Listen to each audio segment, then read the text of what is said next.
Pourquoi un nouveau livre sur la laïcité,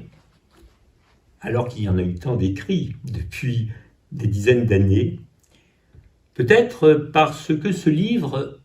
a une petite différence, une petite plus-value. C'est qu'il associe la laïcité, c'est-à-dire la séparation entre l'État et les religions,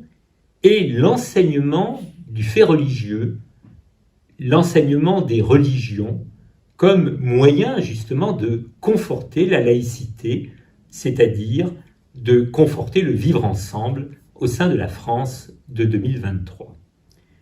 Ça pourrait apparaître paradoxal dans la mesure où la plupart des commentateurs ou des essayistes estiment qu'il faut au contraire enfouir la religion et le religieux dans l'intimité et surtout ne pas le traiter dans le débat public.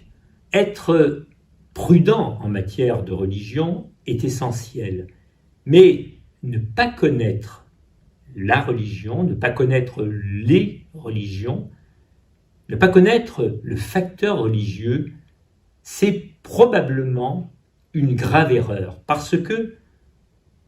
cela donne raison aux extrémistes, aux fondamentalistes qui estiment qu'il est porté atteinte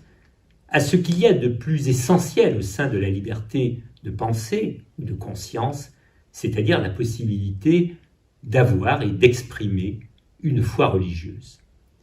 Ce livre fait référence au débat qu'il y a eu depuis la loi de 1905, votée dans un tout autre contexte et qui m'apparaît ne plus répondre aux besoins de la société d'aujourd'hui.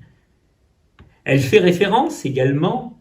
au débat sur l'enseignement du fait religieux qui avait rebondi au début des années 2000 avec Régis Debray et la volonté justement de lutter contre le fondamentalisme religieux en parlant de la religion. Et elle fait référence à la place occupée maintenant par l'islam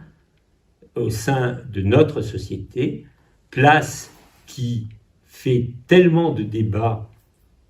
en France aujourd'hui, alors que 6 millions de personnes expriment dans une société dans laquelle ils se sont intégrés leur foi religieuse qui est différente de nos traditions chrétiennes.